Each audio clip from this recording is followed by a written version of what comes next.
So hello guys, இந்த வீடியோவில் நம்ம என்ன பார்க்க போகிறோம் அப்படின்னா, கார்க் ஐலாண்டை ஏன் யூஎஸ் அட்டாக் பண்ணுறாங்க. மெயினாக கார்க் ஐலாண்டில் அப்படி என்ன தான் இருக்குது, கார்க் ஐலாண்டை யூஎஸ் அட்டாக் பண்ணுறதுனால இந்தியா எப்படி அஃபெக்ட் ஆகுது, நம்ம எப்படி அஃபெக்ட் ஆகிறோம் அப்படிங்கிறத இந்த வீடியோவில் கம்ப்ளீட்டாக பார்ப்போம்.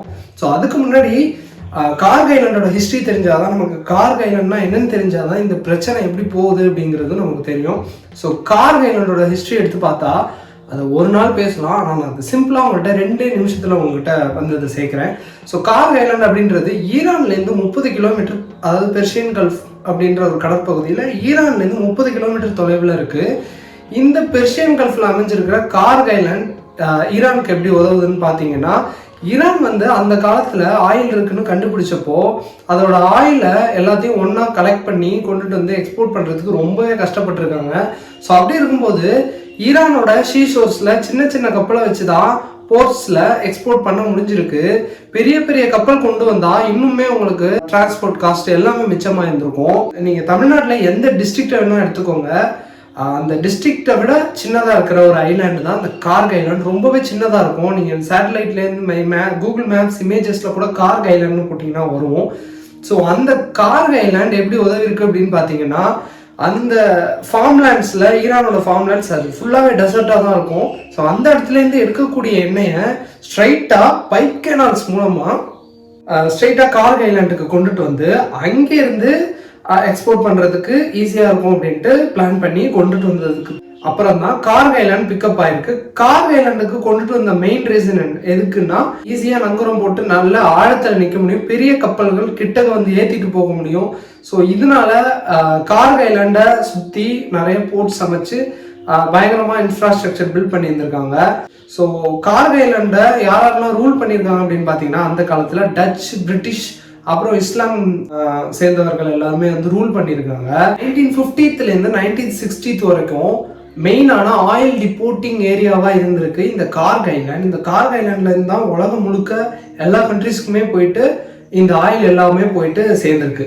ஸோ அப்படி பார்க்கும்போது 1950ஸ்லேருந்து 1960s வரைக்கும் இதை வந்து டெவலப் பண்ணியிருந்திருக்காங்க. 1970ஸ்ல எர்த்தோட one of the biggest oil exporting கண்ட்ரியா மாறி இருக்கு ஈரான். அதுக்கப்புறம் ஈரான் ஹார்ட் ஆஃப் பெட்ரோலியம் அப்படின்ற லெவலுக்கு வளர்ந்துருக்கு. கண்ட்ரியோட எக்கானமியே பூஸ்ட் ஆகி ஈரான் கண்ட்ரியே பயங்கரமா டெவலப் ஆயிருந்திருக்கு இந்த சிங்கிள் ஆயில் சப்ளை மூலியமா. ஸோ ஈரானோட 1 லிட்டர் பெட்ரோல் பிரைஸ் கேட்டீங்கன்னா நீங்க ரொம்ப ஷாக் ஆவீங்க, ஜஸ்ட் ₹1. ஸோ அதுக்கப்புறமா இந்த கார்க் ஐலாண்ட்ல oil refineries, airports, oil tankers எல்லாமே உள்ளே பில்ட் பண்ணியிருந்திருக்காங்க.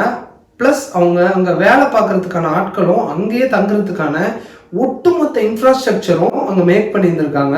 1979ல NIOC அப்படிங்கிற எதுக்கு கீழே இஸ்லாமிக் ரெவல்யூஷன் வந்ததுக்கு அப்புறம் ஈரான் வந்து கம்ப்ளீட்டாக அது வந்து அண்டர் கண்ட்ரோல், கவர்மெண்ட் கண்ட்ரோல் கொண்டு வந்துட்டு இதை வந்து கொண்டு போயிருக்காங்க. எந்த வித மாற்றமும் இல்லாமல் அந்த இன்ஃப்ராஸ்ட்ரக்சரை டெவலப் பண்ணி அப்படியே கொண்டு வந்திருக்காங்க. அதுக்கப்புறம் 90ஸ்ல வந்து ஈரான் இஸ்ரேல் வார் நடந்தப்போ எல்லாருக்குமே தெரியும், 90s பீப்புளுக்கு பார்த்துட்டு இருக்க 90s பீப்புள்ஸ்க்கு கண்டிப்பாக தெரிஞ்சிருக்கும், ஈரானுக்கும் இஸ்ரேலுக்கும் இப்போ பயங்கரமான வார் நடந்துச்சு. அப்படி நடந்துட்டு இருந்தப்போ ஈரானை எப்படி அழிக்கணும்னு அவங்க இஸ்ரேல் என்ன நினைச்சாங்க அப்படின்னா, ஈரானில் உள்ள அந்த மிலிட்ரி பேசஸ்க்கு 90% ஆஃப் தி மணி எங்கேருந்து வருது அப்படின்னு பார்த்தீங்கன்னா இந்த ஐலாண்ட்லேருந்து தான் அவங்களுக்கு கம்ப்ளீட்டாக கிடச்சிருக்கு. இந்த ஐலாண்டை நம்ம அழிச்சிட்டோம் அப்படின்னா அவங்களுக்கு மிலிட்ரி பேசிஸ்க்கும் பணம் கிடைக்காது, நாடு எக்கனாமி வைஸாக ரொம்ப அடி வாங்கும் அப்படின்றதுனால அவங்க ஸ்மார்ட்டாக ப்ளே பண்ணி அதில் பயங்கர மிசைல்ஸை லான்ச் பண்ணியிருந்திருக்காங்க. ஸோ அப்படி இருக்கும்போது ஈரான் அதுலேருந்து மீண்டு வந்தாங்க. இந்த கார்க் ஐலாண்ட்லேருந்து சிரி அப்படின்ற ஒரு ஐலாண்ட் இந்த ஸ்ட்ரைட் ஆஃப் ஹோர்முஸ் அப்படிங்கிற இடத்துல இருக்கு. ஸோ அந்த இடத்துக்கு ஆயிலை ஷிஃப்ட் பண்ணியிருக்காங்க. எப்படின்னு பார்த்தீங்கன்னா, சின்ன ஷிப்ஸ்லேருந்து கொண்டு போயிட்டு அங்கே டிரான்ஸ்போர்ட் பண்ணி சி மூலியமாகவே கொண்டு போயிட்டு அங்கே இறக்கியிருக்காங்க. அதுக்கப்புறம் அங்கேருந்து பெரிய பெரிய டேங்கர்ஸ் ஷிப்ஸ் மூலியமா வேற கண்ட்ரிஸ்க்கு எக்ஸ்போர்ட் பண்ணியிருந்திருக்காங்க. ஸோ இதன் மூலியமா பயங்கரமாக அவங்க மணி மேக் பண்ணியிருக்காங்க. அந்த வார் அப்போயுமே அவங்க வந்து கீழே விழல. ஸோ இப்போ யூஎஸ் என்ன சொல்றாங்கன்னா, ஈரானுக்கும் இஸ்ரேலுக்கும் என்ன நடந்ததோ, போர் நடந்தப்போ இஸ்ரேல் என்ன நினைச்சாங்களோ அதே தான் இப்போ யூஎஸ் நினைக்கிறாங்க. யூஎஸ் என்ன பண்றாங்க அப்படின்னா, ஸ்மார்ட்டா ப்ளே பண்றாங்க. அவங்களோட அந்த ஆயில் டேங்கர்ஸ், அந்த ரிசர்வாயர்ஸ் எல்லாத்தையுமே, ஆயில் சம்பந்தமான சேகரிப்பு எல்லாத்தையுமே அழிச்சிட்டா ஈரானோட எக்கானமி வைஸ் ரொம்ப பின்னாடி போவாங்க அப்படின்னு நினைச்சு இந்த கார்க் ஐலாண்டை டார்கெட் பண்ணி கம்ப்ளீட்டா முக்கால்வாசி நாங்கள் 90% வந்து அழிச்சிட்டோம் அப்படின்னு சொல்லிட்டு ட்ரம்ப் வந்து அவரோட ட்ரூத் பேஜில் வந்து போடுறாரு. ஸோ அப்படி போடும்போது இல்லை ஈரான் வந்து அதெல்லாம் இல்லை, நான் வந்து இன்னுமே நான் ஆயிலெலாம் நல்லா தான் எக்ஸ்போர்ட் பண்ணிட்டு இருக்கோம், எங்களுக்கு பெரிய டேமேஜ் கிடையாது அப்படின்னு சொல்லிட்டு அவங்க ஒரு பக்கம் பேலிஸ்டிக் மிசைல்ஸ் வந்து பயங்கரமாக லான்ச் பண்ணிட்டு இருக்காங்க. அந்த மிசைல்ஸ் மூலயமா அங்கே போகிற மற்ற நாட்டு கப்பல்களுக்கு ஸ்ட்ரெயிட் ஆஃப் ஹோர்முஸ் வழி கிடையாது அப்படின்னு சொல்லிட்டு எல்லா கப்பல்களையும் தாக்குறாங்க. இவங்க அனுமதிக்கப்பட்ட சைனா கப்பல்களை தவிர எல்லா கப்பல்களும் பாதிக்கப்படுது. இன்க்ளூடிங் யூஎஸ் நேவி ஃபோர்ஸ் கூட 2 நாளைக்கு முன்னாடி தாக்கப்பட்டு கடலுக்குள்ள போனதை நம்ம வீடியோ மூலியமா பார்த்துருப்போம்.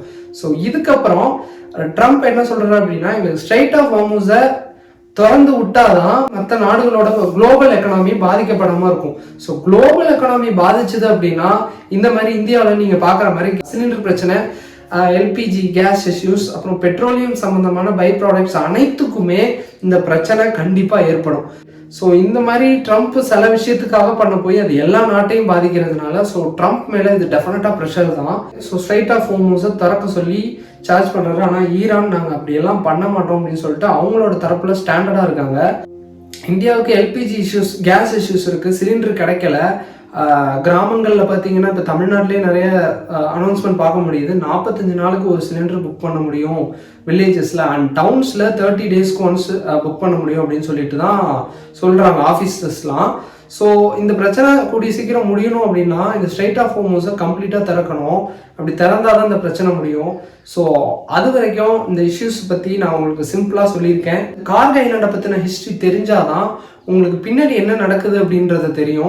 அதை பற்றி கொஞ்சமாச்சும் நாலேஜ் இருக்கணும் நமக்கு.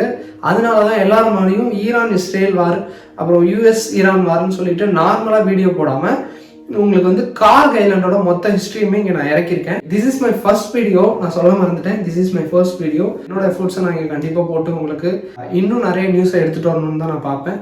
So until then, next time, bye bye.